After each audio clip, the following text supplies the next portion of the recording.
Hello. We are live, I think. I already have Karen in here and Honeybee. How's everybody doing? Hope everybody's doing well. It's let's see, 12:49. Today is 4/14, 2024. Hope everybody's well. I'm gonna go over some of the true crime cases of the week. Catch up on all the latest headlines, and I will play my intro and be right back.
All right, so we are absolutely live now for sure. Because I have been 4 minutes and 39 seconds into this. So whoever's in here, thank you very much for coming in. I'm going to go over some of the cases this week. A lot of shit going on. But I think we're going to start with the Dylan Rounds thing because that's probably the oldest of the cases. And there's a lot of... Okay, so let's do this here. Let's... like I said, I hope everybody's having a good week. And this case here, it's just been really weird. But they found him. So let's play this here. Let's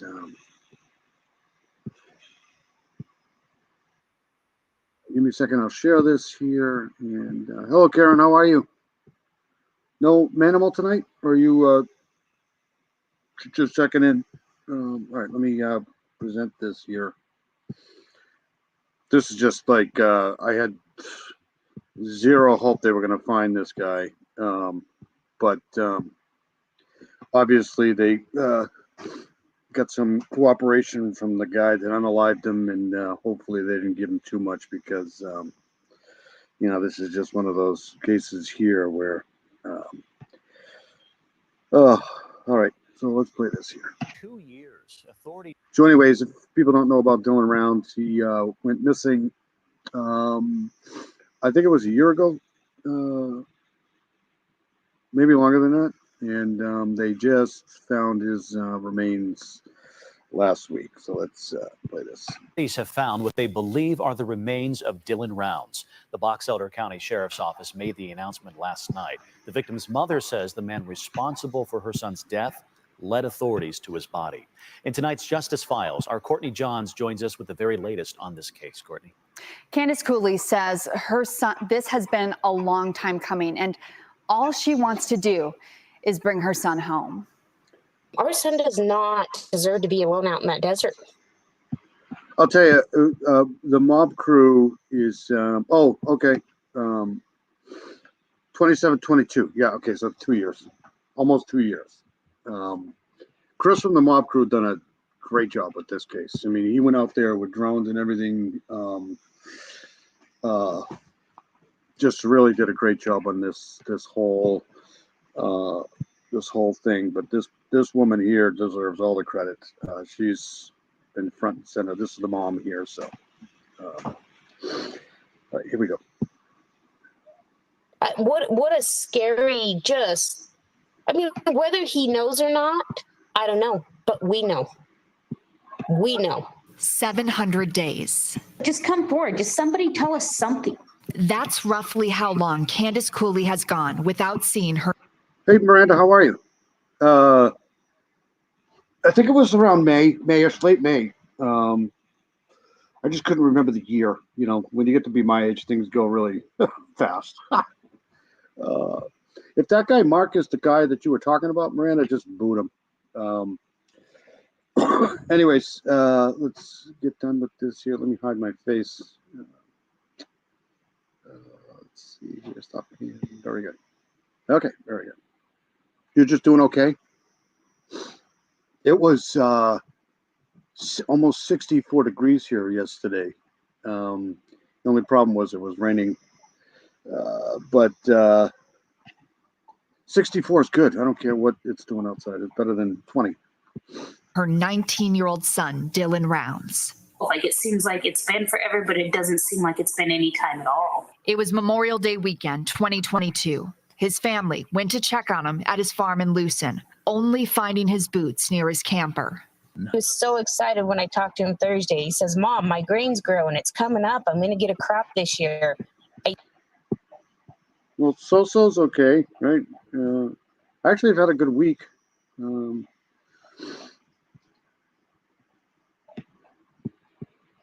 Just ecstatic, high on the world about it, and then just vanished. Nothing, not a trace. 9 months after Dylan disappeared, authorities charged James Brenner with aggravated murder and desecration of a human. That's his name. I always forget his name, James Brenner, but he was a suspect right from the very beginning, I think. Body. Authorities say the 60-year-old had been working on Dylan's farm, and while no body had been recovered, court documents showed a time-lapse video of. Is that Steve? Hey, Steve. How's it going, buddy? Sorry to keep you up so late, buddy. Steve's in the house. Yeah, I just was talking about Chris, too. Chris did a great job with this case here. I remember him going out there with drones and stuff to try to find this kid here. But I'm pretty sure this guy was a suspect right from the beginning.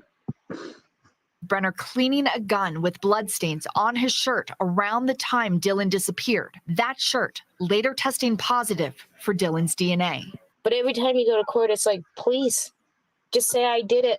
Candace says Brenner finally led authorities to where Dylan's body was buried as a part of a plea agreement. The sheriff's office confirming they believe they found Dylan's remains Tuesday. Yeah, Chris does a great job. Chris, it's the national treasure. Yeah, absolutely. Yeah, Chris does a great job in these cases for sure. You know, everybody tells me I'm sorry, and I tell them, don't tell me you're sorry. Don't be sorry that we brought Dylan home. It doesn't make any sense to me to be sorry for that. Like, we have done this so badly. So I did get to speak to Candace today a little bit about everything. And she says, while she's known for a really long time that Dylan's been gone, she's still processing everything that's been happening in the last 48 hours. So we're going to hear more from her on how her and her family are handling this and what she remembers most about Dylan. And so we'll have that story tonight at 10. What it must feel like to finally know, right? Because she said we knew he was out there this whole time. Right. Yes. She said within the first 6 weeks of him being missing, she knew. I will say they probably would have never found his body or anything of him if they wouldn't have got cooperation from Brenner. But, you just hope he doesn't get, a light sentence, I guess. I don't know. Because she said that farm was everything to Dylan and he would have never left. He was so excited about his crop and he had called her saying the grains are coming in and he was so excited. She said, I know my boy would never leave. It's just a horribly sad case. The guy had such, thank you, Karen. Thank you so much for doing that. You can throw Manimal in here too, if you want. This farm. Yep, she knew. Okay, more to come on this story, Courtney. Thank you very much for the update. All right, so I'm going to play, let's see here. Let's do this one here.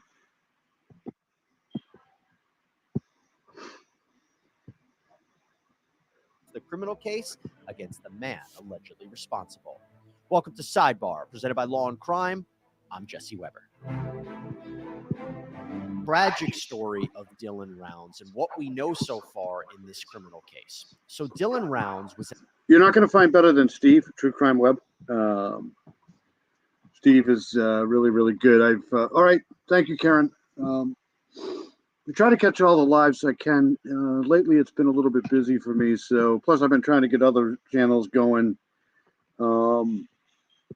Obviously Southern Gal, and then the Think Tank with Frankie's awesome, but Chris is good too. Chris is great. It's a 19-year-old farmer, originally from Idaho, that decided to start a whole new life out in Utah. Pretty amazing. Pretty amazing to think about that. And by all accounts, he loved farming. He had a true passion for it. In fact, Law and Crime Network Sierra Gillespie actually interviewed Dylan's parents, Justin Rounds and Candace Cooley, and here's what they had to say about their son.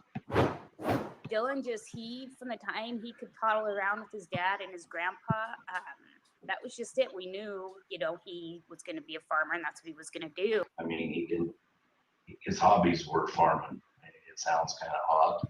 It is kind of odd a little bit, but that's what he liked. Since he was little, that's all he ever wanted. He was pretty go-getter and did hard work, didn't bother. And people might think we just say that because it's our son. It was the absolute truth. So when he turned 16 and got to go do that stuff, it was better than getting his driver's license. Just to be able to go work on a farm. But he was just a worker. He was just a good-hearted worker. That's all he, ever wanted. Now, according to his family, Steve and Mrs. Steve, they're just fantastic people. Put in the work. Steve is just great. Mrs. Steve is too. So yeah, absolutely. But there are a lot of other good channels too. Dylan saved up money from fixing up tractors, doing custom work, selling, trading farm equipment. And he actually bought himself a farm down in Lucin, Utah with his grandfather. And that's pretty amazing to think about someone doing that. It's HCC. Hey, Hoosier, what's up, buddy? How you doing, man? Hoosier's awesome too. Hoosier's great. Anytime Hoosier has a live, I'll try to make that too. Hoosier's a very, very intelligent person. If I find your link, I'll try to put it in here, Hoosier.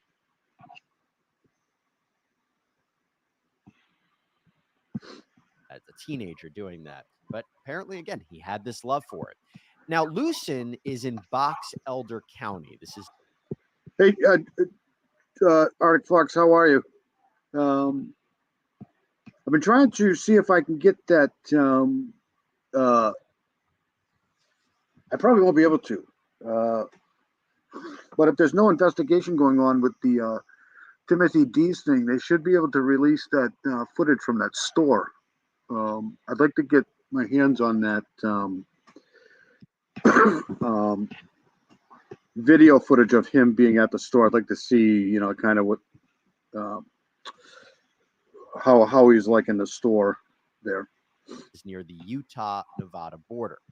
So let's go to May 28th, 2022, when everything just changes. This is right when Dylan's first crop was to be harvested, by the way. Mrs. Steve is awesome. Mrs. Steve is just great. Right at the start of this. So Dylan speaks with his grandmother on the phone on that day. And when they hang up, that is the last time anybody heard from him. Does anybody know how far away they found him? Was it far?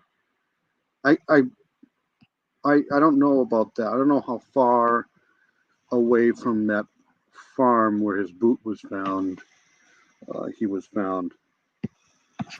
He just suddenly disappears.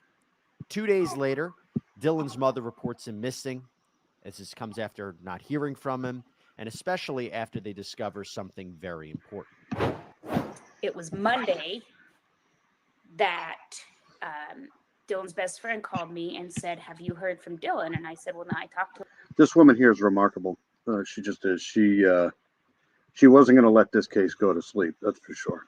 On Thursday, and he says, "Well," kind of told me Karen said I talked to him this day, and so I called him, and I'd called and texted him a couple of times and didn't hear anything back over that weekend, which was nothing out of the usual. I knew he was planting. It was nothing for Dylan to break a phone, not have a charger, nothing out of the ordinary, until myself, his father, grandpa, friends, everybody kind of started talking, and nobody had heard from him, and that was not normal. So that's when we all headed to Lucid to go see what was going on. It's because he wouldn't have left his boots there. They weren't old. They weren't bad. Old and worn out for Dylan would be basically his toes sticking through a hole. There would have been no reason for those boots to have been in my mind at all. Yeah, I know the boots were found, like the boot, right? With the boots of boots. I know there was a boot found. It's trying to sound Canadian here. But I know the boot. I don't know where his body was found. I guess I can probably try to find that. But it's when we found the boots. When we found the boots, there is no other explanation for them to be out there besides Brenner put them out there. And the only way you would get Dylan's boots off of him is if he was not alive to keep you from Okay, she said boots. So, yeah. doing it. And that's when we knew. Now, apparently, local law enforcement didn't take this seriously. That's according to Dylan's family. Yeah, hopefully I can get to Sebastian Rogers tonight, too. What's the other one there? Elijah Vu, too. Yes, Hoosier. This is, I guess it was one of the guys that worked on the farm with him.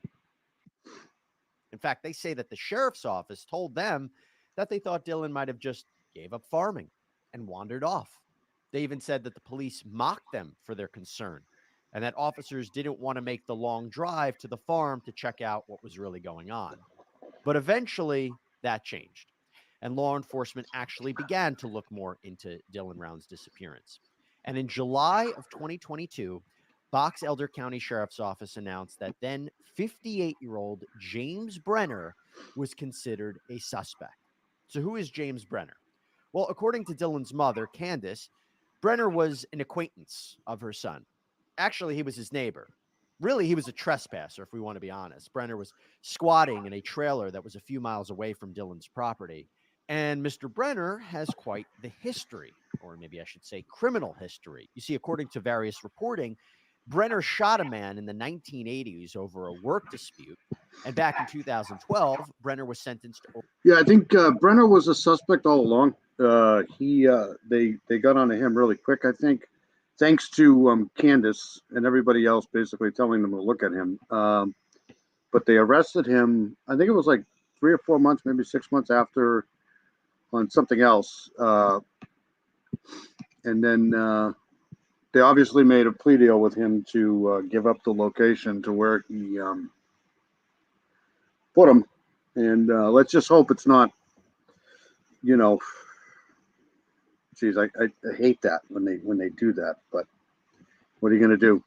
Over 2.5 years in prison for illegal possession of a firearm because he was a convicted felon. And then in June and July of 2022, he was hit with federal firearms charges. Now, what's interesting is that Dylan's parents apparently had a weird feeling This guy looks like Grizzly Adams, doesn't he? about James Brenner, especially because of alleged comments that Brenner made about Dylan in the past. Jim was talking to a kid that Definitely dating myself with the Grizzly Adams thing. works for me. I was watching him on the cameras. He was telling the kid what a spoiled kid Dylan was. I doesn't treat anything very good. You could just see a lot of jealousy in him. And I called Dylan and I said, Jim Brenner isn't your friend. He's sitting there talking about him. He said, Jim's just kind of an ass. So then when we got up there, Brenner was telling myself and my husband about how, Dylan couldn't fight his way out of anything. He shouldn't have even had a gun. He didn't know how to use it. All he could do was throw it at somebody. Like just all this really weird, like it's just not stuff you say when, and then I said, because we originally thought, hey, maybe Dylan left the shed and he's walking back to his farm because Brenner didn't give him a ride. He's out there bit by a snake, fell and broke an ankle, whatever. A couple of years ago, I introduced myself to Brenner. He was at my grandpa's house. My son had bought a bunch of pigs, and across the road from my grandpa's house was a vet clinic, and Jim Brenner was there. I was pretty upset that they bought the pigs and brought them to that property, and I was pretty upset when I left. And Dylan texted me and says, Jim Brenner's going to shoot you, and he's going to do. He doesn't like to be talked to like that. I said, well, then I'll have to come talk to him. And I came back to talk to him at the farm, and he was with my dad. My dad was calming me down, and it kind of just blew over. So law enforcement takes a closer look at Brenner. And what do they find? You remember the boots that his parents mentioned? Well, deputies discovered those boots, Dylan Round's boots, where Brenner was squatting. And one boot had a blood stain that DNA analysis confirmed belonged to Dylan Rounds, in addition to DNA belonging to Brenner. They also found Dylan's farm truck. But that's not all. Cell phone records show that Dylan's phone moved near where Brenner was squatting on the day that Dylan vanished.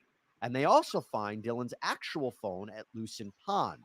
And when investigators do a digital forensic download of the phone, they find a video, time-stamped at the time of Dylan's disappearance. And in this video, you see Brenner with, quote, blood stains on his arms and shirt as he is cleaning a gun. And guess what? Investigators find and test that shirt, and Dylan's DNA is on it. And according to Fox News, Unbelievable. Like that's that's a pretty good information right there. So not going to watch all of this, but I just wanted to play this. Dylan went missing. This is interesting about the character of Brenner here. A neighbor claims that Brenner asked him to hide several guns for him, saying it was for his own safety, and that, quote, the last time he had trouble with the law, they took everything from him, and he didn't want the things that he had left to be taken away. According to authorities, quote, Brenner was interviewed and made several claims that corroborated forensic evidence, in addition to making numerous demonstrably false statements. Well, it may have taken almost a year from when they said Brenner was a suspect, but this month, the sheriff's office announced that James Brenner had been officially Box Elder.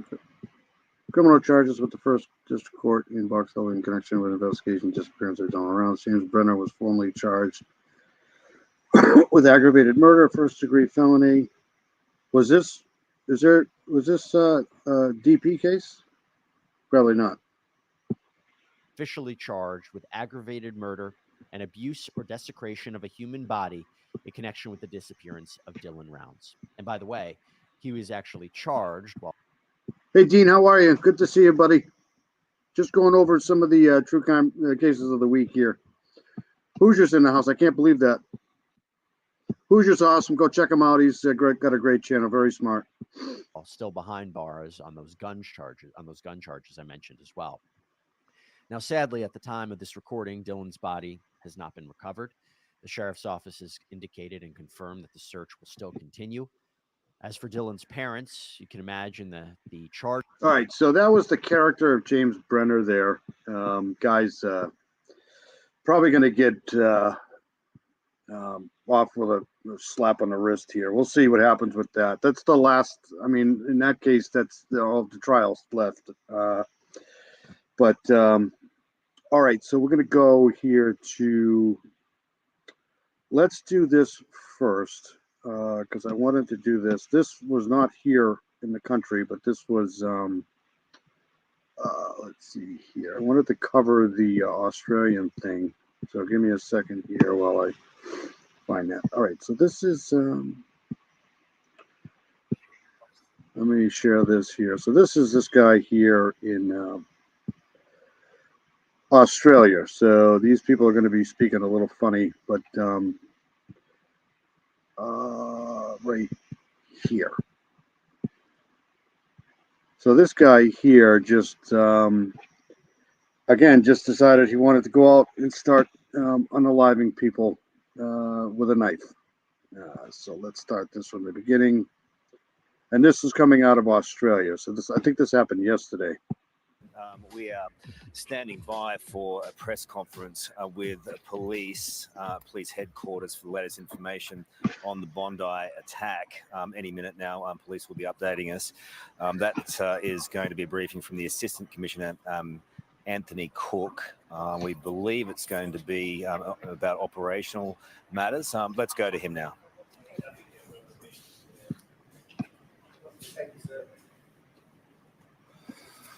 Good morning, all. You deleted your channel, Hoosier? You can't delete your channel. Sounds like Mick Dundee. No. All right, so let's do this here. I think this happened yesterday. I'm not sure. As was reported last night, I can confirm that as a result of the incident at Bondi last night, we have 6 victims deceased, 5 women and 1 man, and of course the offender. We are working through the process now of speaking with the families and supporting the families of those victims, 2 of whom it would appear have no. So it's not only just the United States that's crazy. It's other people that are, yeah. Other countries. Family in Australia. So we are working through and with agencies overseas to attempt to reach out to the families of those victims. As has also been reported, we have a number of people remaining. I look at it like this. If you're being trolled, you're probably pretty popular. So. In hospital being treated for their injuries. We know many are in a serious and stable condition. In particular, a young child remains in a serious but stable condition in hospital, and our thoughts obviously are also with those people and their families, and we will certainly be also supporting the families of those people who are injured. We know also that a range of people from the incident yesterday reported, left the scene, obviously, and reported. We had a couple present to a medical centre who were slightly injured. So there are a range of people in unknowns, if you would like. And so in relation to that, I would ask very clearly that this was a terrible scene. There were many people present at the time. And I would ask that anybody who has any information or was in fact caught up in the incidents yesterday to make themselves known to us, to come forward so that we can speak with you and provide whatever support it is that you might require. There are also people who were witnesses to the scene, to the incident, who have not come forward, who are not known to us. And I would reach out to those people. Well, I mean, the good news is there won't be a trial for this guy. To please make yourself known to us. In the first instance, you can ring Crime Stoppers on 1-800-333-000, and we will ensure that you are contacted and that we can provide what support it is that you may require, but also we are very keen, obviously, to hear from you in terms of what it is that you may have seen at the time. Equally, anyone who might possess footage, we would also be very keen to receive that. Again, if you could reach out through Crime Stoppers, we can make arrangements to speak with you and get that footage from you. Yeah, no kidding, right? You're just out doing your own business, trying to, make yourself get through another day, and some idiot comes out of the woodwork with a knife and starts unaliving people. Just absolutely, I don't know. It's just dumb. It's just really, people need help, I think. He doesn't need help anymore. He's dead. All right. So let's go to this one here. I just wanted to cover that a little bit. It was pretty disturbing yesterday here. Whoops. This is another case here, too, that I was following earlier on. Better ban knives, too. Absolutely. All right. So let's go here. This is the Sadie Robinson case. Remains found and suspect is charged. Because there's been a whole bunch of these lately. And I'll go over the other ones, too, in Milwaukee. Details about the investigation into body parts found in Milwaukee County. A severed leg was found on a beach on April 2nd, and it had been preliminarily identified to belonging to 19-year-old Sadie Robinson. The Milwaukee County Sheriff's Office and Police Department did hold a news conference a little bit ago this morning. Let's go into that press conference that happened just moments ago. Morning, folks. I'm James Burnett, spokesman for the Milwaukee County Sheriff's Office. I am here with Milwaukee County Sheriff Danita Ball, Milwaukee Police Chief Jeffrey Norman. A little bit of housekeeping really quickly. You probably know this. If you don't, I agree with that, Dean. If you got trolls, you probably got, there's always going to be haters. Yeah. You probably should not be here. Sheriff Ball, DENITABALL. Chief Norman, JEFFREYNORMAN. We good? Great. Okay, so we're here for a briefing on the an ongoing investigation for human remains that were discovered early last week, and again, all the subsequent information that has come after that. I have to tell you, this briefing may be brief because there are a number of questions we may not be able to answer. Right, Miranda? Absolutely. That said, Sheriff Ball, Chief Norman will give you what they can. And on that, I will hand it off to the sheriff. Thank you. Good morning.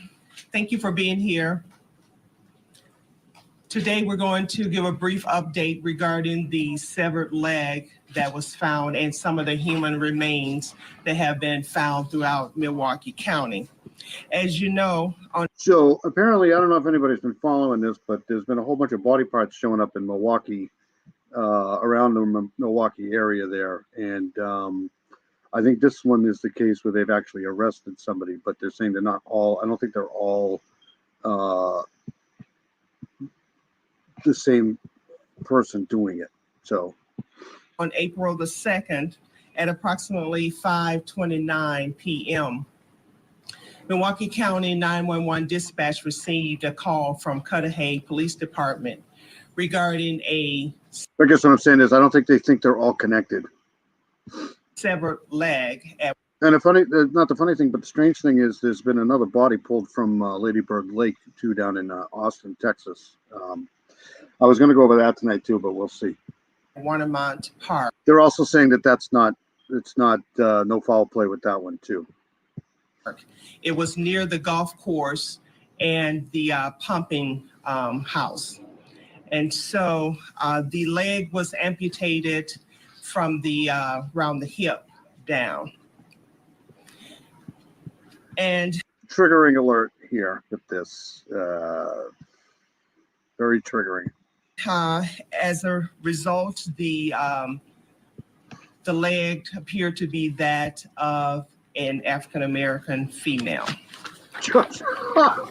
Subsequently, a Milwaukee police officer who was aware of our investigation, raised the possibility. Are you close to Milwaukee, Diener? Yeah, they've just been finding body parts, almost like the case over there in Long Island. That the leg may be related to a missing person investigation that they were conducting, and that missing person was Sade Robinson. I always pronounce that wrong. So on Wednesday, April the 4th, our investigation led to a person of interest, Maxwell Stephen Anderson, who lives in the 3100 block of South 39th Street, where he was arrested after a traffic stop near the home. A search warrant was conducted. The severed leg has been preliminarily identified as belonging to Ms. Robinson.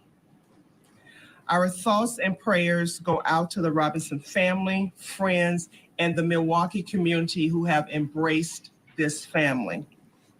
We are sorry. It just sucks. You know, just why? For your loss. Is such a tragic incident. Our investigators have worked around the clock on this investigation.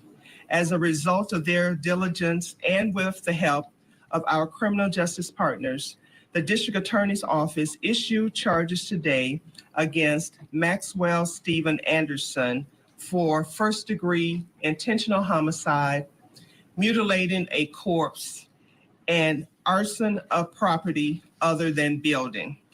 He remains in custody. What'd she say, arson? Property other than building. He remains in custody. Maxwell Stephen Anderson for first-degree intentional homicide, mutilating a corpse, and arson of property other than building. He yep, she said arson. Remains in custody.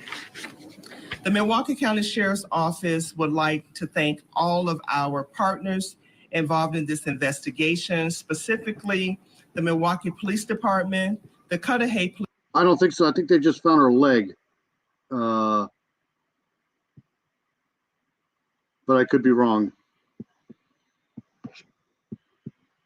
Police Department, the Kenosha Police Department, This is just absolutely horrible. She was 1 month away from earning an associate's degree in criminal justice. It just sucks. Madison Police Department K-9 unit. This guy looks like Daryl Hall. Great Lakes Search and Rescue K-9 unit, the FBI, the ATF, the Department of Justice's Division of Criminal Investigation and their crime lab, the Medical Examiner's Office, the District Attorney's Office, the Milwaukee County Transit System, Wisconsin Southern Railroad, the United States Coast Guard, forensic anthropologist Gordon Karsten, and other partners who may have helped in this endeavor. Your help was very invaluable. Again, we extend our sincere condolences to that was Richard Allen, the Robinson family. That's like a typo there, right? Or was that? Who may have helped in this endeavor. Your help was very invaluable. Richard Allen, what's he doing in there? Again, we extend our sincere condolences to the Robinson family as they navigate this difficult time and mourn the loss of Sade. I'm going to turn it over to Chief Norman, who's going to talk about other parts of the investigation. Thank you. Thank you, Sheriff Ball. You can have one of my dogs, buddy.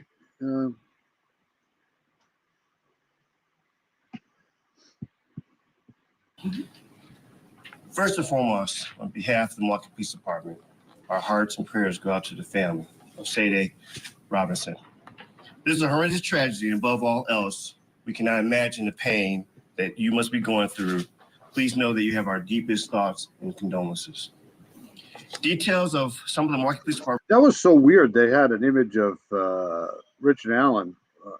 I mean, yeah, it's really weird.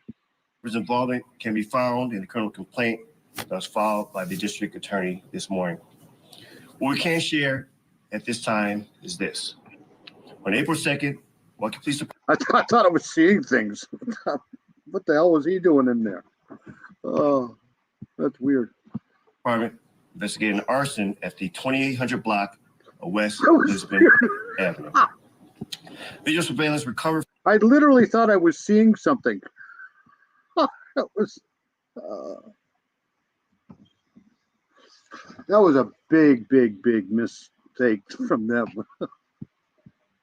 From the arson investigation led investigators to search the area of 3000 West Galena Street.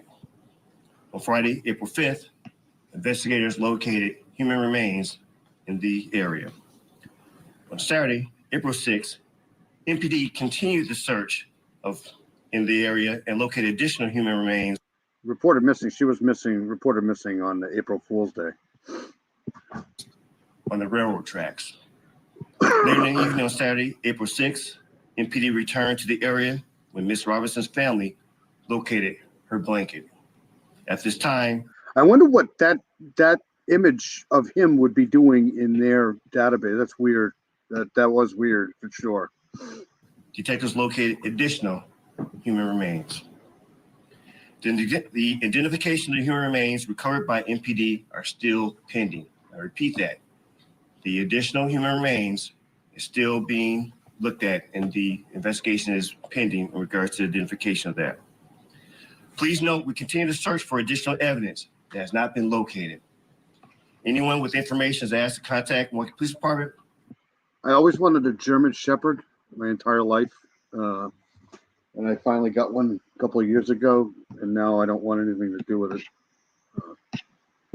He's a good dog. He's a good dog. At 414-935-7360 He's just really dumb. or to remain anonymous, contact Crime Stoppers at 414-224-TIPS or P3 TIPS. We're grateful for the efforts of the Sheriff Department, the District Attorney's Office, and other federal. That's a good question.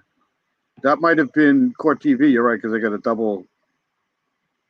Yeah, that was probably Court TV. You're right. Good call. We'll watch a little bit more of this, and then we'll get on to the missing moms thing, I think. From local law enforcement partners for their tireless efforts to gather facts and evidence in this case. Please remember, this is an ongoing investigation. Did Southern Gal have a live tonight? Hope she's okay. And as information becomes available, we will do so in sharing it. And we also ask to please remember. This lady here, this will be an interesting case if this case ever goes to trial. She's had like 7 defense attorneys. Remember to respect the privacy of the family at this time and allow them to grieve. This time I'll turn it back over to Sheriff Ball. So if you have some questions that we can answer, you can ask them now. Just to clarify, so the severed leg has been confirmed connected to Robinson, but not the human remains found Friday, Saturday, and Sunday by the Milwaukee Police Department. A preliminary investigation have shown that the leg is Ms. Robinson's, and yes, the human remains have not been identified yet. Are you looking into other missing women and reviewing those cases to possibly connect it to this case? This is an ongoing case, and we have looked at other parts of the investigation to see if there are any others that could be linked. And so far, there hasn't been any evidence that there is any other victims. Are you concerned that there could be other victims? There hasn't been anything that is pointing to that right now. Prosecutors are saying that this happened from the time that the two went. So there's different body parts from different people, all in the same kind of area, and they're not linking these together right this very second. That was that question. back to Anderson's house, according to the criminal complaint, until the time that he pinged to Warnemont Park, which is a pretty wide time frame. Do we know when this killing happened and where it happened? Was it at the home? Was it in the car? Was it at the park? I'm a little unclear on that portion of the criminal complaint. We can't, it's still part of the ongoing investigation, so we can't comment on that. Do you know how she died? Can't comment on that. Or do we know how they met, the suspect and the victim? It's my understanding that they may have met at his place of employment, but right now we can't confirm that. Since we don't have identification of all of the remains that have been found, can you confirm or not if there is any danger to the public? At this time, we don't believe that there are any other victims out there and that the person who is responsible for this heinous crime has been arrested. Are you still searching for remains for Ms. Robinson? Yes, we are. Do you know where those remains could be? No. Have you found have you recovered a murder weapon in this situation? Ongoing investigation. Folks, we have time. Interest of time, 2 more questions. Has there been a motive established? Ongoing investigation. What did you find inside that home, specifically in the basement? Cannot release that at this time. Is anyone else connected to the crime that will be more charges? We have no evidence there's anyone else that's related to this offense. This is, I'm going to answer this one here myself personally. I think they're going to fry this guy. I've changed my mind a little on this. I think, I mean, my personal opinion is I think he's pretty guilty. That's just my personal opinion on that. But I really think that the way this case is going here, they're gonna, they want to find this guy guilty, Rich and Allen. So that's just my personal opinion. I mean, it's Indiana, so it's not going to go well for him. That's just my, maybe a different judge, a different court, maybe not, but I think they want somebody to go. But they basically want somebody to go down for this crime, and they're gonna pin it on him. You know, as I stated before, it is an ongoing investigation. When is the soonest that we can expect another update? As soon as we get information. Is he speaking with investigators? Anderson? It's my understanding that he has retained a lawyer. Is there anything you can say about the sex dungeon? No. These, a lot of these, because I follow a lot of, trials, cases, defense tactics. I mean, I followed the OJ case for forever. Whenever you have a case like this here, because I think the Rich and Allen case, it's a circumstantial case because I don't think they have any DNA, but that's all they're going to need. But we'll see. We'll see what happens. A couple more minutes of this, and I'll go on to the other cases. But I just wanted to. This has been popping up on my alerts here with this Milwaukee case here because there's other body parts that have been found too. Folks, just could you describe the crime? I mean, you called it a heinous crime. Just how are your investigators doing having to tackle this right now? Well, I'll tell you, I've seen cases where they have nothing on people and they get a guilty verdict anyways. I mean, it's just a really, really weird system with the juries. And I just think being in Indiana with this judge, the judge that he's got, he has no chance. And I doubt he's even going to get an appeal. I don't. No, not with this judge. They're gonna have to get rid of her. Just to know that someone. But I mean, my opinion is if he's guilty, like I think he's guilty, he deserves it. you know, if this is the guy that did this, he deserves the worst possible punishment in the history. I mean, what he did to those two kids out there, if you know, if it's him, he deserves all the punishment they can give him for sure. One has, been dismembered in the Delphi case has been going on for what, 7 years now almost, and the entire case is going to come down to about 5 minutes, because there was a lot of activity before everything happened and a lot of activity after everything happened, and it's going to come down to 5 minutes. Fashion like that. Our investigators, they want to find justice for the victim. And so right now, that's what their focus is on. But, any crimes like this, it's bound to, at some point in time, have an effect on those who are involved. Well, Sheriff, thanks, Chief. Thanks. All right, so that's that. I'll keep following this because this is pretty interesting with this whole. I think there's three different sets of human remains that have been found in and around Milwaukee. I could be wrong, but all right. So let's. I want to go to this here. Let's start from the beginning here because hold on a second here. This is the missing mom case. Let me share this here.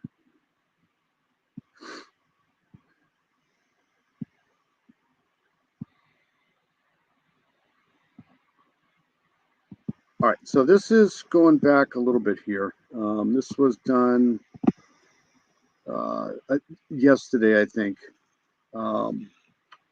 And this was the first time that I had heard that they had found a small amount of blood found in the car. Let's check this out. I know they've arrested 4 people. I'll get to that, but It's about a story we have been following since the very beginning. Tomorrow marks 14 days since 2 mothers went missing along a rural Oklahoma highway, gone without a trace. And tonight you'll hear new details only on News Nation about that bitter custody battle that most likely is at the center of this case. Veronica Butler and Jillian Kelly were traveling to Oklahoma to pick up Butler's 2 small children. Their car was found off the State Highway 95 on March 30th. I don't get this whole thing. I mean, why was this car found here? I don't think, I don't know. I may be wrong, but I don't think they drove this car here. That's just my opinion. Why would they drive the car here unless somebody was in the car telling them where to drive to? But this is just weird how this car, because this is, I've Googled this entire road here, and it's the main road up here. So why this car was over here is just, my opinion. I think they were unalived before they got to this spot here. Way down a dirt road for a weird place for that car to stop. So nearly 2 weeks later, authorities in Oklahoma have not shared any updates for more than a week since revealing that investigators suspect foul play. We do know the FBI is helping in the investigation, but here's some sobering stats. According to the FBI, about 70% of all reported missing persons. So 70% of missing, found, or returned within 2 or 3 days. 13. It's been already 13 days since these 2 poor women went missing right here. So that's not good news. Persons are found and returned within 48 to 72 hours. It's now been 300 hours since Butler and Kelly were last seen. All right, so joining us now is News Nation producer Allison Weiner. She's been digging into this story. Allison, what have you learned about the evidence in and around that abandoned car that... I may do another stream on Delphi, not in, because I've done some. I was like, geez, it's like a broken record here. But I may do another timeline thing eventually. Leads police to believe there was foul play. Well, there was a lot of discussion early, that we've already learned that there was some blood that was found in the car And that was something that the police, said indicated that there was some foul play. There was blood, a tiny bit of blood in the car, not a huge amount. But what we've now learned is that there was also blood outside of the car. See, that I didn't know that at the time. I didn't know there was that found outside of the car too. So it's obviously a trail, but depending on whose that is. 2 separate puddles of blood. And the reason I was wondering, and I asked my source or several sources, why the press wasn't able to see that, is that those, after the police were able to do initial investigation, those puddles were kind of dried up with dirt and So they Yeah, that is kind of strange how no one's ever going to see that reward money. You would think they would probably give it to what's her face. I will say one thing though about the Delphi case too is there's not going to be any closure on that. There's just not. It's going to be like the OJ case. There's going to be one side that thinks he did it, the other side that thinks that he didn't do it, and that's the way it's going to be. I definitely don't think he's getting a death penalty. No way. covered it up. They covered it up so that reporters wouldn't take pictures of it. Okay, so we've been talking about this custody battle between Veronica Butler and her and the father of the 2 children. Veronica Butler had only supervised visits with her kids every week or 2. Why did she lose custody of the children? Well, I was able to find out that it turns out that there was an allegation of sexual abuse of the children. It's not by Veronica or not by the father, but by somebody within the family circle. And that based on that, the grandmother of the father went forward with trying to gain the custody and according to the father, made him say some things that weren't totally true. And that is, and managed to gain custody. The father managed to gain custody, but then the father was sent to prison on a domestic violence allegation, and he now is in rehab in Oklahoma City, and the grandmother has custody. All right, we're looking at There will never, ever be a case like the OJ case. I put that in the community thing earlier today. And there'll never be another, we haven't seen the Delphi case yet. So, see, I think OJ knew who did it. I just don't think he did it. That's just my opinion. It's been my opinion ever since the beginning. a picture of the father right now, Wrangler Rickman. I believe this is his mugshot. I still think AJ Cowling did it. That's just my opinion. Wasn't he just released a few days ago, a few days before these 2 women disappeared? Actually not. He was, during the time they disappeared, the police have been able to confirm that he was in the rehab facility. Okay. And they confirmed it and my source confirmed it. Okay. So, but there was a hearing scheduled this coming week on the whole custody issue. Veronica Butler was fighting to get her kids back. Yes. There was a custody hearing scheduled, and basically what happened is that Veronica and the grandmother would exchange custody at this abandoned gas station called Four Corners, and they'd done it many times before, and they were on their way to Four Corners to do the custody exchange. And I'm just curious, this custody exchange, do we know anything? Was it amicable? I can't imagine it was, if the grandmother had helped launch these sexual abuse allegations against the mother. That must have been a fraught situation between the 2. It was a very fraught situation between the 2, and the father has said that his own mother, the grandmother, I'm also going to try getting back into the Amara Murray case too, because I just went up there. And I've always wanted to go up there and redo the travel route that she took out to Haverhill, New Hampshire. And I will be definitely getting back into Mara Murray soon. forced him to say certain things. and that she threatened to shoot him in the head if he didn't say it. And it's in court documents, that comment. And we at News Nation have obtained and been able to review those court documents. So we know that this is not the custody. We thought it was a custody dispute, but this is a volatile custody dispute. I also think it's possible that I don't know. I have always these things running around in my head. I'm just wondering if Richard Allen did what he did, but he wasn't the person that left the sticks there. With a lot of anger coming from both sides. And that's why he's trying to use that defense, because he's not the one that left the sticks there. Just running around with that in my head. And I still can't. The only person I have no clue about is Ron Logan. Everybody knows Ron Logan was at his house during that time. Like I said, I'll probably be going over that again soon at some point. I don't think Ron Logan actually unalived the girls, but I have a strong opinion that I think he might have gone out there afterwards, and because he must have heard something. If he was outside on his property during the time, he must have heard something in those woods.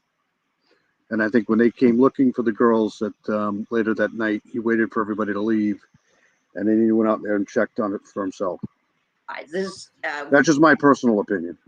What we found in the court documents, that the plaintiff further stated that he had been threatened numerous times by his mother. That's the grandmother who has custody of the children now. That she would kill him, shoot him in the head if he didn't do what.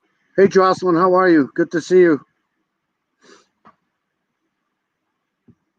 Yeah, I've always had a problem with Ron Logan because I used to live in the country too, and if you hear something, there was people on his property all the time. So at the time, he probably just thought, there's people on my property, no worries. But then when people came around his house later, started knocking on his door, saying, we're looking for 2 kids. Have you seen them? Maybe then, he starts to think, maybe I should go check this out. And then later he went out there and discovered the bodies. That's why he came up with his alibi. That's just my personal opinion. I'm not 100% on that yet, but I know he was there. There's no doubt in my mind he was home at the time when those girls were unalive. There's no doubt in my mind. He wasn't out driving around, that's for sure. He went to the dump that day and went home. He was probably out working on his yard or something, and it's just my opinion, he might have heard something out in the woods. What she told him to do. So he did what she told him to do.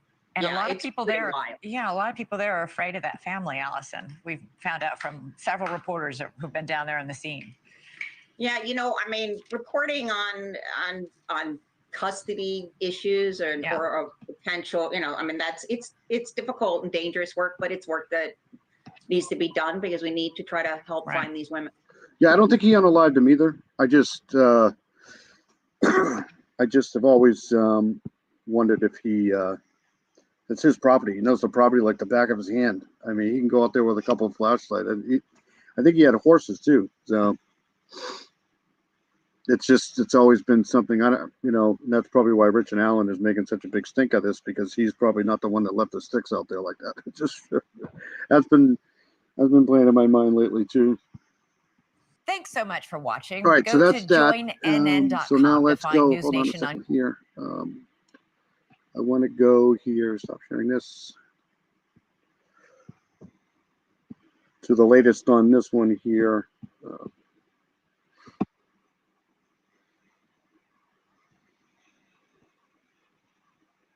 All right, so here's the latest on this. This is all right, so let's share this here, and this is about the yeah, we won't.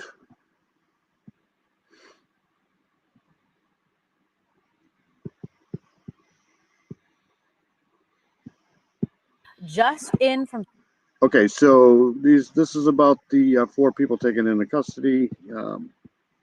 State agents, 4 people taken into custody amid an urgent search for 2 women missing in the Oklahoma Panhandle.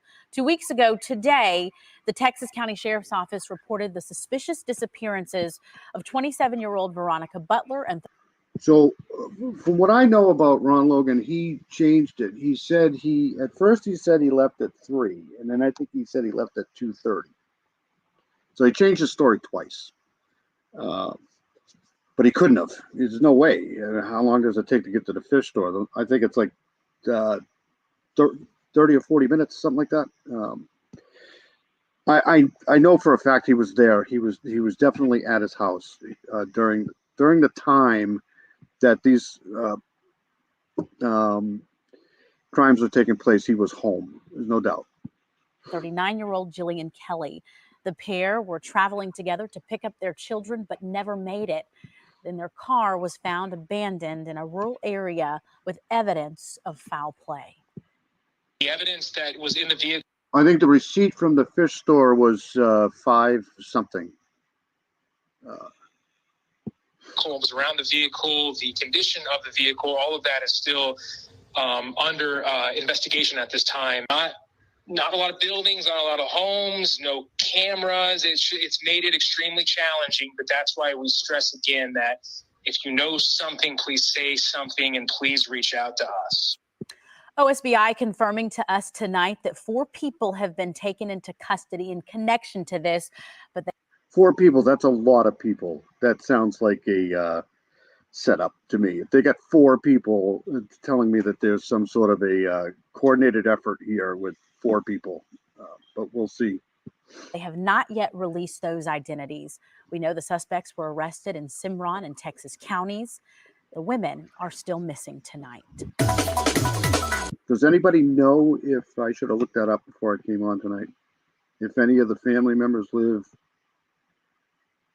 in these 2 counties? That's,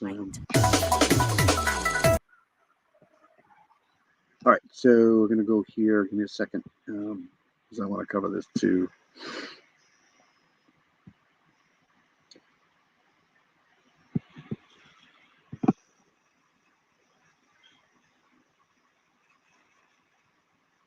Okay, so I wanted to do this here.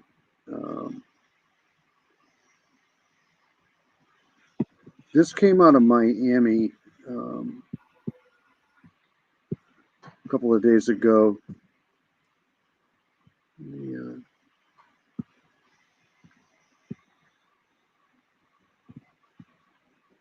So this came out, this is just an appalling case here. This is just, so apparently this woman here was carjacked, and then, we'll go over, this was, when did this happen? This was 2 days ago, I think. No, yesterday. Okay. That's right. This is in Miami here. The sheriff's office in Seminole County says they're confident that that burnt out vehicle and the body they found inside is that of the Homestead woman who lives in this home behind me. And since we arrived here to the neighborhood, we've seen people coming and going and all these cars parked in front. Well, one neighbor says this is a daily occurrence of all these cars parked in front of this home, but she doesn't know exactly who lives here because it's kind of a mystery in the neighborhood.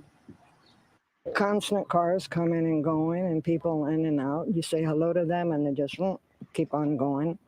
And party. A lot of parties and everybody's like, hey, can you chill with the music and stuff at 1, 2 o'clock in the morning? And cars filled the driveway in cul-de-sac that Catherine Altagracia Guerrero de Aguavillas home sits in. That woman who was last seen getting kidnapped in Central Florida. Seminole County Sheriff's Office says Catherine's husband informed them that she was traveling to Central Florida to visit family. Law enforcement says she called her husband, who told her to keep driving instead of telling her to call 911. The sheriff's office is searching for the green Acura seen in the video now all over that the suspects were in as they're trying to fill in the gaps of unanswered questions. There's a lot of unknowns, a lot of things that will leave people scratching your head. And I think the biggest is why. because this wasn't just a random incident. They're ramming the car half a mile before that intersection. They get in the car.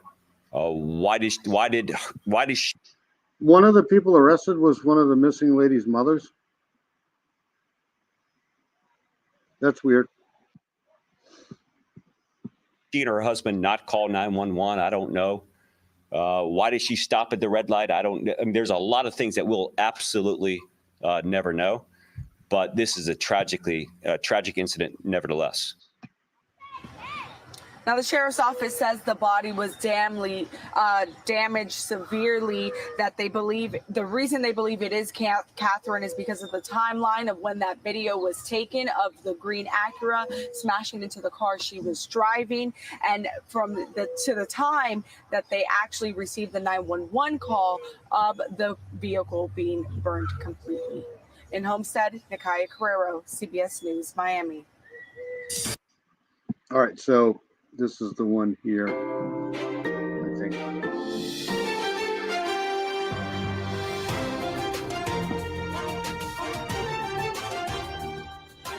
This is CBS News Miami. Good afternoon, and thank you for joining us. I'm Naja Sherman, and welcome to CBS News Miami's 4 p.m. Quickcast. Right now, we are working on a few breaking news stories at this hour. A South Florida woman who was carjacked at a Winter Springs intersection is believed to be dead. Her car was found on fire. The 31-year-old was... Check this out. This car here, okay, is basically the suspect. This is the Durango here. I'll play the press conference in a couple of minutes. Here's the red light. I think she's traveling north here.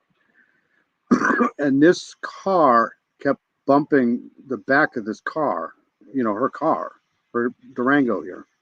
And she was so afraid, she called her husband, and her husband told her to not stop, just keep going. But she had to stop here because of this light.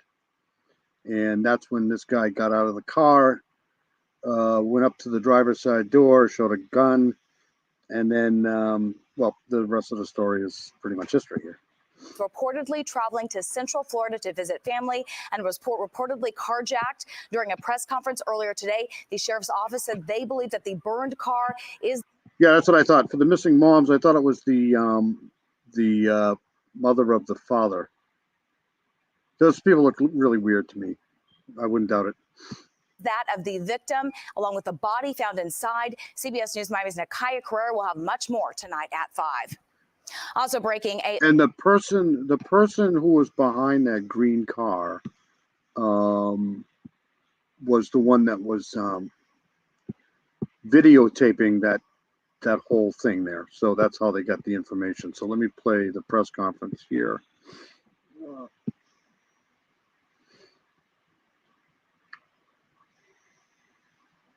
Okay, so let's find that press conference. There's a lot of really weird cases going on. All right, let's do this here.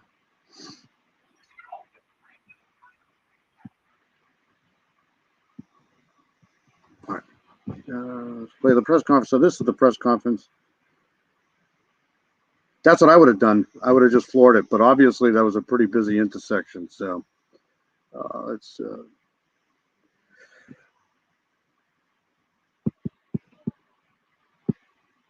All right, here we go. For your patience, and thank you for getting as much information out as you possibly could. This happened really quick. This was like all in one day here, I think. Last night. What we are now investigating is a homicide. And what I would like to do is to talk you through the entire timeline, the circumstances, and the details. As you can see on the screen, Catherine Aguas Vivas was a U.S. citizen. She had lived in the United States for the past 5 years. She had established U.S. citizenship. Her home country was the Dominican Republic. She and her husband were associated. Her husband is still associated with 2 businesses in South Florida. Her residency is in Homestead, and the businesses are a barbershop and a beauty salon. She left South Florida yesterday, driving the white Dodge Durango that we put out with the video that we had yesterday. We think that she left South Florida just after noon. We know at around 2 o'clock, the vehicle was seen traveling northbound in Jupiter, and she came into Seminole County through downtown Orlando in I-4. 3:30, 4 o'clock in the afternoon is when she is arriving here. She stops at a Seminole County gas station. It was a Shell gas station located just south of 436 and 1792. She pulls in there, pumps gas, stays there for approximately 8 minutes.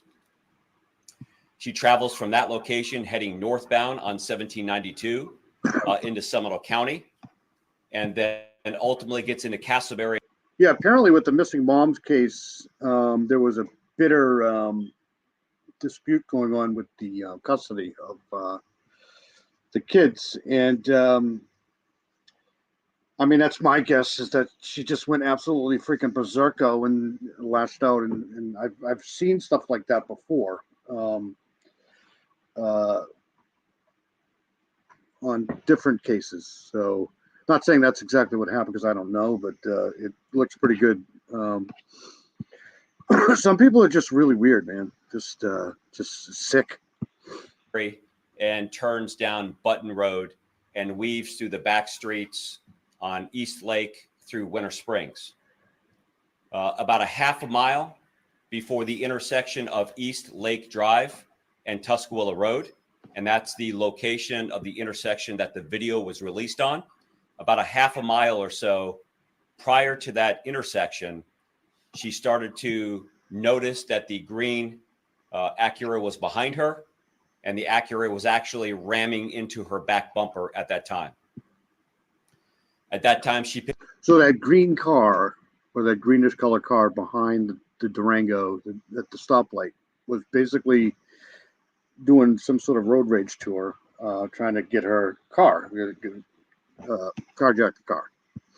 Picked up the phone and called her husband, told her husband that she was being rammed, that there was somebody there that was following her. The husband provided the advice to don't stop anywhere. There are no known reports to the sheriff's office. Steve did a live tonight? I didn't know that. I thought he was on the road. I must have been out, because I didn't. Or policing authorities made by either Catherine or the husband that we're aware of. Vehicle stops at the intersection. As you can see from the video that we released last night, the Dodge Durango is at the first position at the intersection, has the light. The only thing that's stopping her is the light that's there. The green Acura is directly behind. And although we don't have visual evidence so far proving, we suspect that one of the occupants of the green Acura gets out of the Acura wearing a black hoodie, wearing a ski type of mask, or a ninja mask, as we've called it, carrying what appears to be consistent with a automatic handgun, consistent with a 10 millimeter handgun, which will come into play a little bit later in my news conference. Points directly at. Was the dinner good?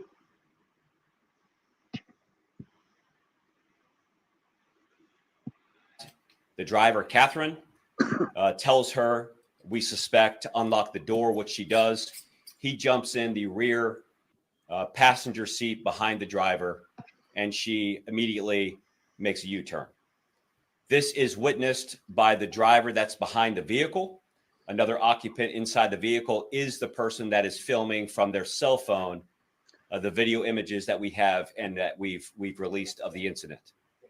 She makes a U-turn at that intersection, probably heading, speculation here, but probably heading in a direction where the suspect does not want them to go.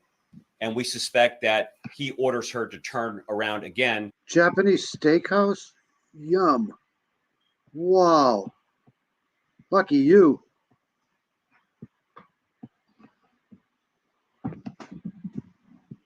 I had a ham sandwich, I think. And reapproach the intersection of East Lake and Tuscola Road.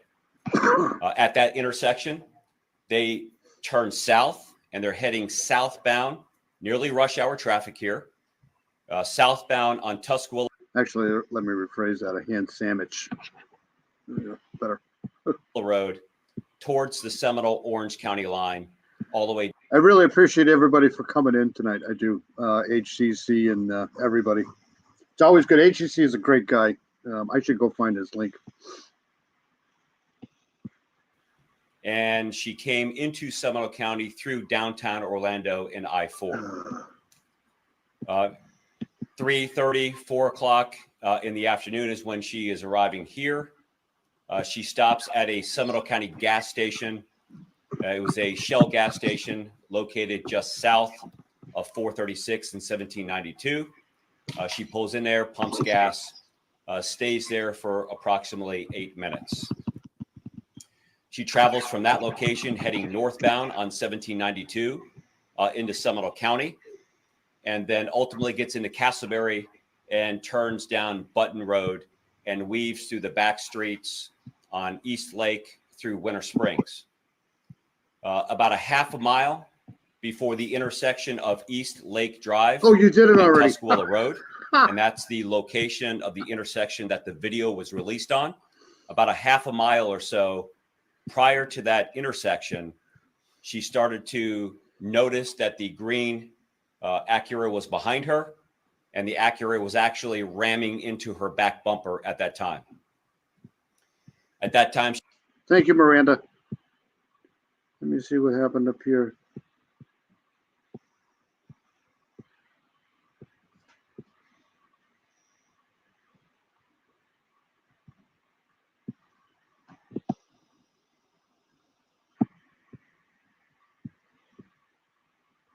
Oh, that sucks.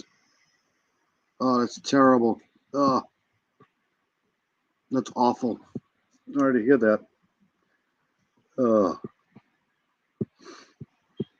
she picked up the phone and called her husband, told her husband that she was being rammed, that there was somebody there that was following her.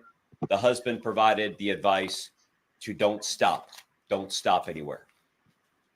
There are no known reports to the sheriff's office or policing authorities made by either Catherine or the husband that we're aware of. Vehicle stops at the intersection. As you can see from the video that we released last night, the Dodge Durango is at the first position at the intersection, has the light. The only thing that's stopping her is the light that's there. The green Acura is directly behind.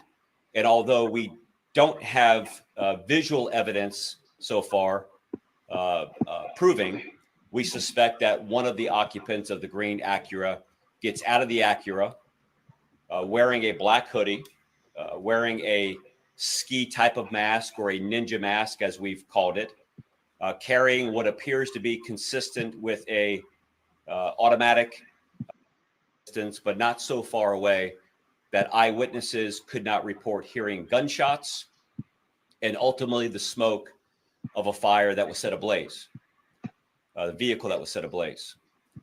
By the time authorities with the Osceola County Sheriff's Office arrived there, I'm pretty sure sometimes you don't really have to say a lot, but I don't know. I've never been in that kind of situation. there was so much damage to the vehicle, you could not positively identify the vehicle, but they also discovered that one person was deceased and found in that vehicle.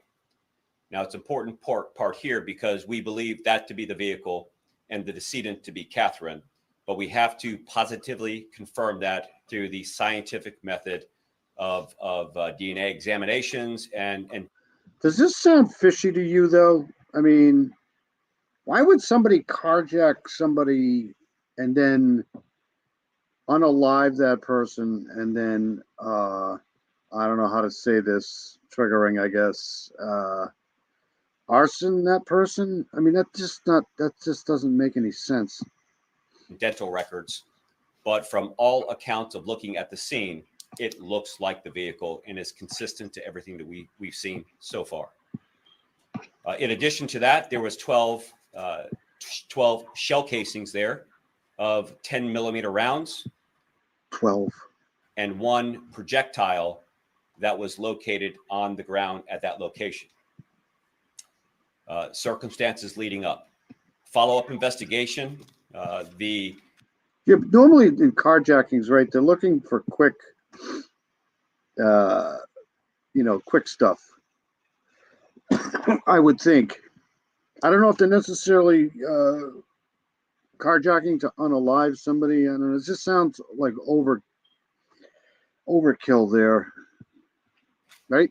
The initial report that was provided to us was Catherine was traveling to Central Florida to visit with family members. We know of no family members that are living in Central Florida. The time that she was in Seminole County was less than an hour. What? Circumstances leading up. Follow-up investigation. The initial report that was provided to us was Catherine was traveling to Central Florida to visit with family members. We know of no family members that. Okay, so who provided that information is what I'm saying. Consistent to everything that we've seen so far. In addition to that, there was 12 shell casings there of 10 millimeter rounds and 1 projectile that was located on the ground at that location. Circumstances leading up. Follow-up investigation. The initial report that was provided to us was Catherine was traveling to Central Florida to visit with family members. That's so weird. We know of no family members that are living in Central Florida. The time that she was in Seminole County. That's a little suspicious, right? I mean, who would have provided that information that she was heading up to see family? That's bizarre. County was less than an hour, and we have no knowledge of her or the suspect, quite frankly, living, doing business, or being in Seminole County prior to this incident. The timeline. What? All right, hold on now. I'm going to have to look into this. Her or the suspect, quite frankly, living, doing business, or being in Seminole County prior to this incident. The timeline between approximately 5:30 in the afternoon. Wow. Yesterday, when we got the call for service of what appeared to be a carjacking, robbery, kidnapping, we responded to the scene as we typically do as an urgent type of response. So not only did she didn't have any business driving up to see family, but neither one of those people, the suspect or her, had any business being there in where she was found. That's bizarre. That's weird. Just moments later, and have been working the investigation ever since that point in time. It's about 1 hour and 45 minutes from the video that was released at that intersection of East Lake Drive and Tuscaloosa Road. An hour and 45 minutes later is when the call for service of the vehicle on fire and the gunshots in Osceola County. Anybody who is familiar with the area, during rush hour, it is probably nearly an hour driving time between this location and that location.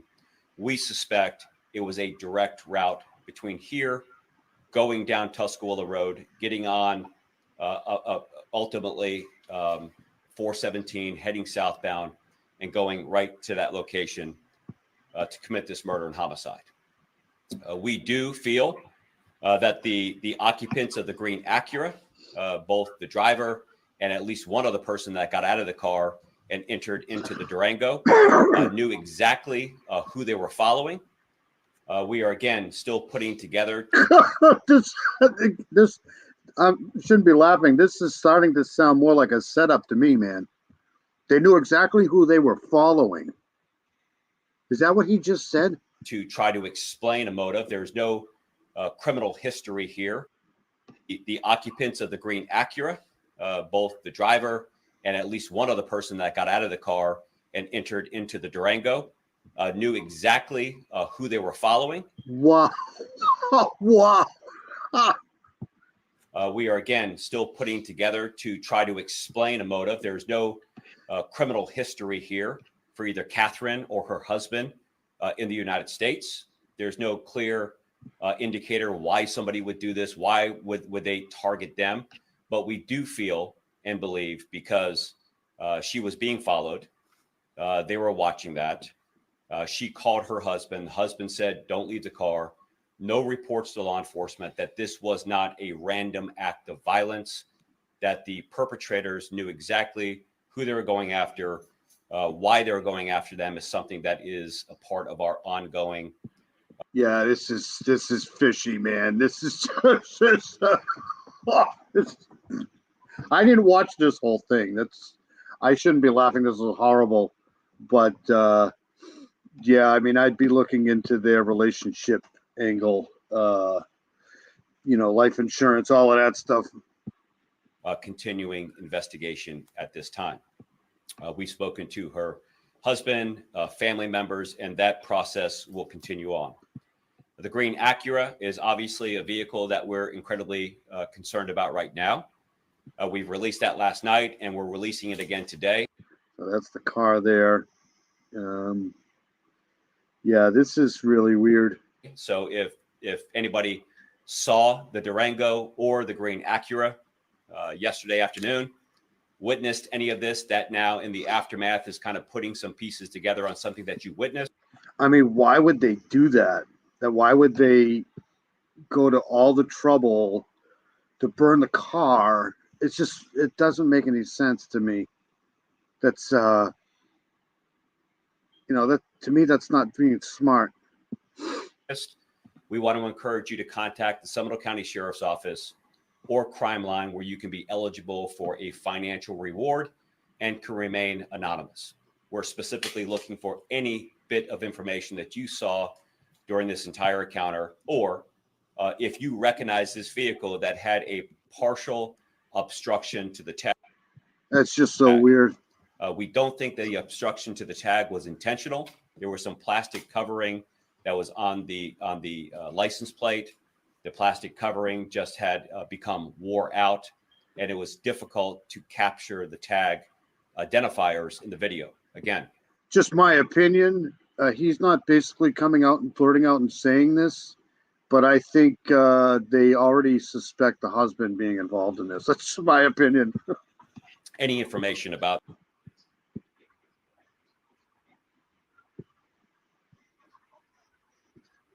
whoops.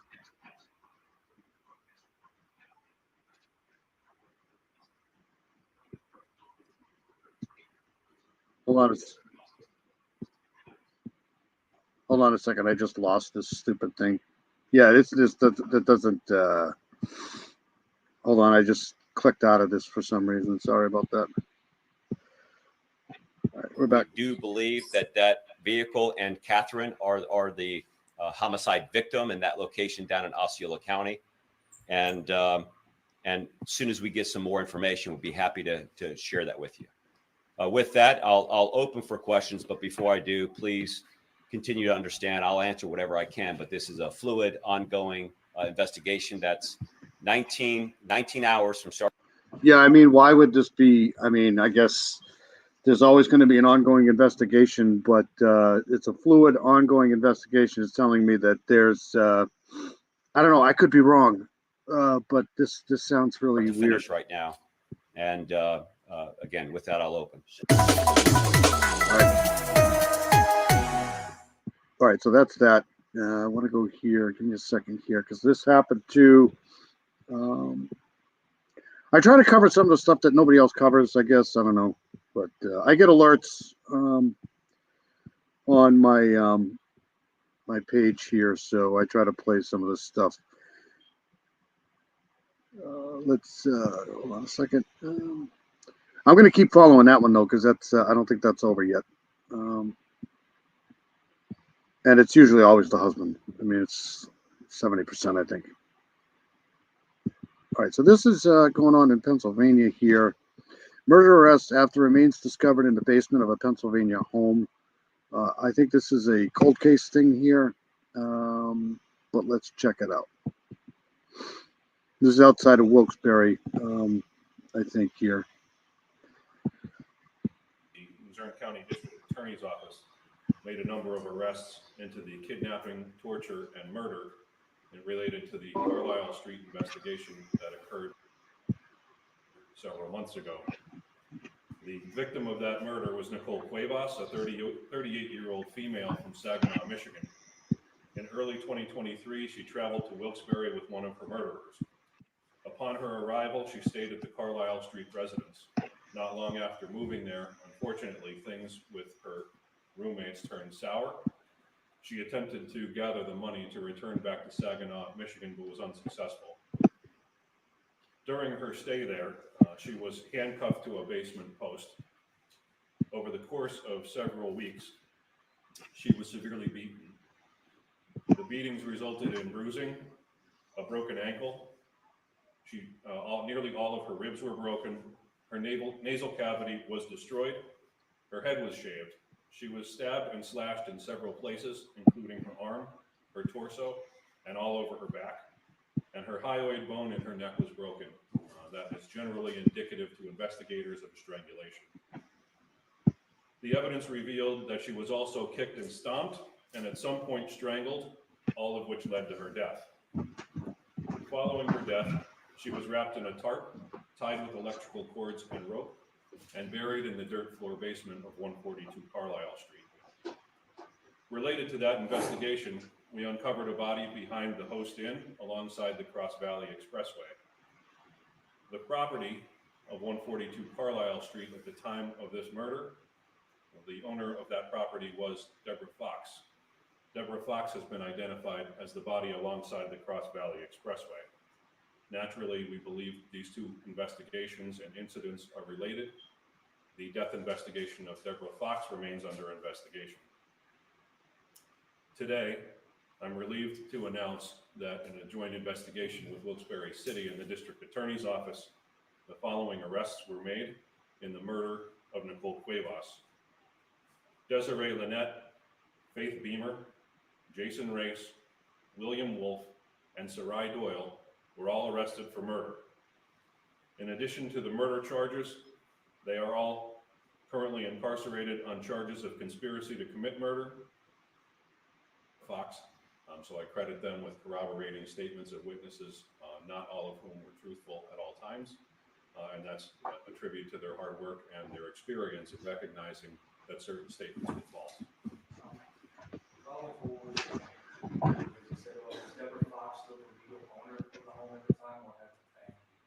No, Deborah Fox was the legal owner at the time. What led people to leave the residence was the fact that she lost it. Yeah, this is just a horrible, horrible, horrible case here.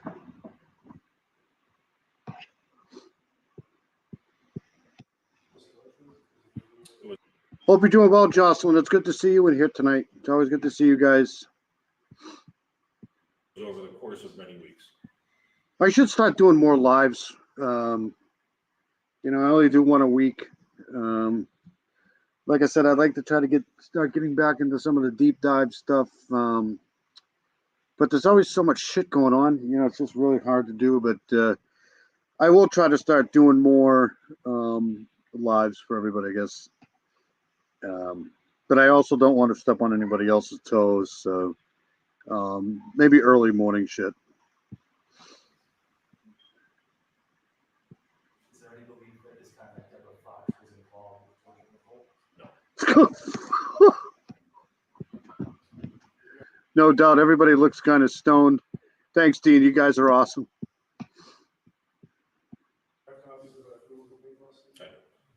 Where were we the photos at? Right here. I'm going to lay them out on this table. Thank you, everybody. So that's that one there. This is going to be really awful to watch. I'll play that one after this one here. I'll be out of here in a couple minutes. But there's this one here too.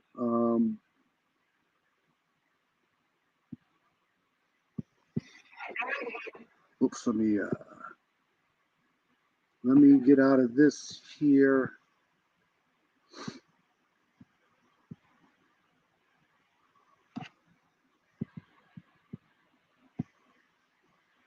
Okay, so this one person is in custody as police search for possible body buried in the yard.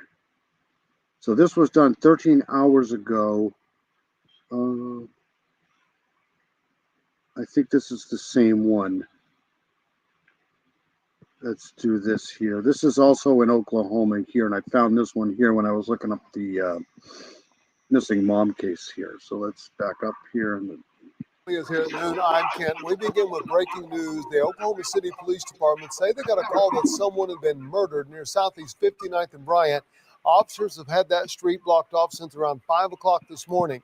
Adria Goins is live at the scene with what we know right now. Adria. Well, Kent, we're being told this is a roommate situation gone wrong. Police say that one of the roommates allegedly killed another and buried him in the backyard. You can see this medical examiner's truck behind me. For the past few hours, they've been going to that truck and grabbing large plastic buckets from the truck and sifting items out of there. And then Oh, you poor thing. I hope you have a good night, Miranda Lee. Thank you. I will be covering the Sebastian Rogers thing. I haven't forgotten about him. I think they may be getting close there on that one too. I think they're being very, very quiet about stuff there too. Sometimes in these cases, you got to kind of be quiet if you're law enforcement, because you don't want to screw anything up when it comes to a conviction. But I think that one could be coming close to an end here too, for that missing kid there. But I haven't forgot about him. Thank you, Miranda, very much.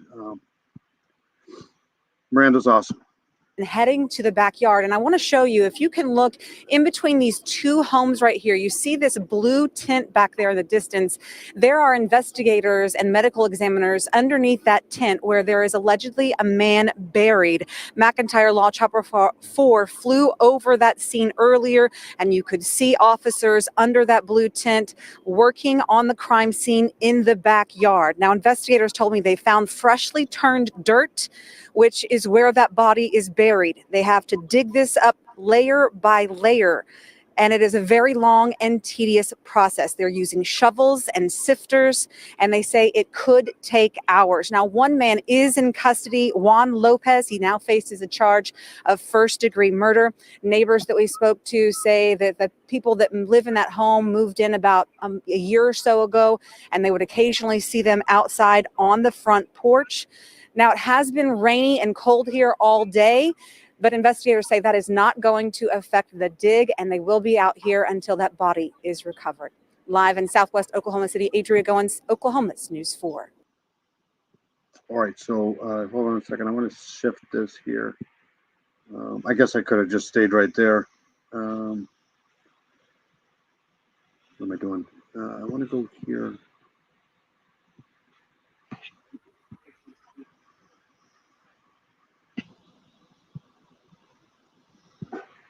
Oh, you're welcome, Miranda.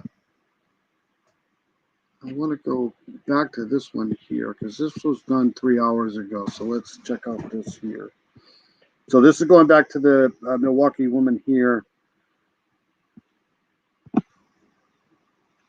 Loved ones of Shade Robinson, the Milwaukee woman whose severed leg was found in Cudahy Park, are searching for her remains for closure. Okay, so let's...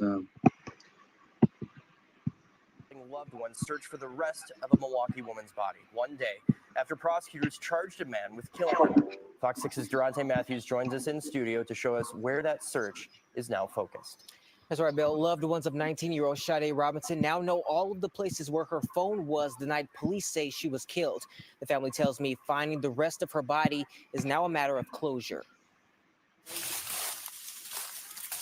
It's becoming more critical to leave no stone unturned. We need to find our cousin, our family, so that she can have a proper burial. The search to find the rest of 19-year-old Sade Robinson's body weighs heavily on families' heads and hearts. We'll never be at peace if we can't find her. More than 24 people got together Saturday looking in places police say Sade's phone was when police believe she was killed, including Warnemont Park in Cudahy. It's where Sade's leg was found. We're just really playing it by ear, searching areas that we think he may have gone, train tracks or bridges by his home. Prosecutors charged 33-year-old Maxwell Anderson on Friday with killing Robinson, dismembering her body, and setting her car on fire. Her family watched Anderson through glass at his court appearance Friday. This sick son of a is gonna pay. This is justice for Sade. Who the would do something like this to my beautiful baby? Family says they don't know how the two met. Investigators say the two went to dinner at a Menominee Valley bar and restaurant and then went to a Water Street bar the night she was last heard from on April 1st. Unreal. This is just absolutely horrible. Everybody know where the playground at? Back at Warnemont Park Saturday afternoon, Sade's friend says he came from Minnesota to join the search. I could just see the hurt in her family's eyes, and that hurt me to the deepest part of my heart, and I want to bring them justice as well. He says helping to find her remains will help with closure. Sade, she was a very sweet and compassionate girl. That's just horrible. That's just absolutely brutal. Ugh. All right, so what am I doing now? Do this here. All right, let me stop sharing that. Play one more and then I'll get out of here. You guys have been great.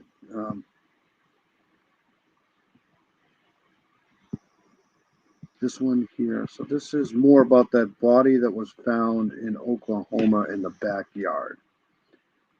Began here at 6 o'clock. A fight between roommates turns deadly. One of them now in jail after allegedly killing the other and burying him in the backyard. News 4's Adria Goins has been following this story all day. Adria, update us. Yeah. Why would you bury somebody in your own backyard? That is just, I mean, that's just dumb. Kevin, as we've been showing you all day long, it was a very hectic scene here. We had cars, police cars out here. We had crime scene investigators. That has all gone quiet now that a body has been uncovered and removed from the home behind me.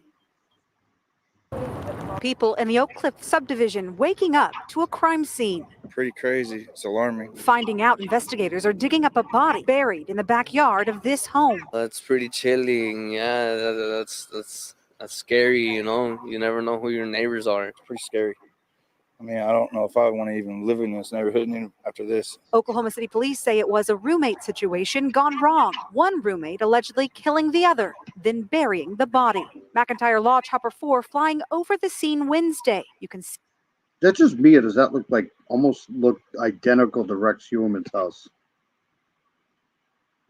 For the scene Wednesday, you can see a blue tent in the backyard, a number of investigators surrounding freshly turned dirt, a crew from the medical examiner's office taking plastic buckets, shovels, and sifters from the back of this truck to the site to collect dirt Dean, you're too funny. and evidence. Investigators finally removing the body and loading it into the back of this white van around 5 o'clock Wednesday afternoon after hours of digging. Neighbors say they didn't know the people living in the home well, but would occasionally see them outside. They weren't here for too long. You know, they were only here for, about a year or so. Officers arrested one man, Juan Lopez. He now faces a charge of first-degree murder. And police have yet to identify the man found buried or given us any details as what led up to his death. Live in Southeast Oklahoma City, Adria Goins, Oklahoma's News 4. All right, so that's the end of that. I think I'm going to get the hell out of here. I've been here almost 2 hours, so yeah, it's good. There's just so many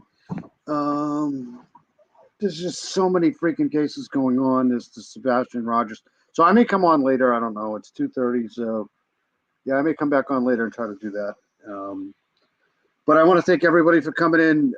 Jocelyn's awesome. Thank you, Jocelyn, for coming in. Dean Johnson's great. Thank you, Dean. All you guys' support is greatly appreciated. If anybody's watching on a replay too, thank you so much. I always forget to thank people for that. I know that Steve from True Crime was in here. Steve has got the best channel in the world. Steve's great, True Crime Web. It was a pleasure to have Hoosier Cold Case in here. Hoosier's just absolutely awesome guy. If you want to watch really good stuff, he's the guy to do it with. Miranda Lee was in here, of course, too. Miranda's great. Honeybee was in here earlier.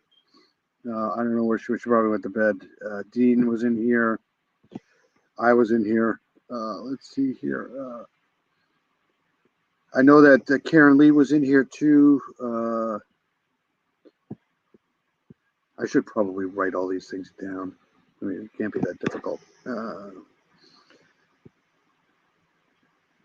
And surprised Southern Gal wasn't in here. Hope she's doing all right. You always worry about her. Arctic Fox was in here too. Arctic Fox is great. He's got a great channel. It was a pleasure with him and Southern Gal last week. They were on here for a live. And again, if you don't know who Southern Gal is, go check her out. Southern Gal at True Crime. And I'm going to get the hell out of here. But thank you, everybody, for coming in. And everybody have a good week. Stay safe.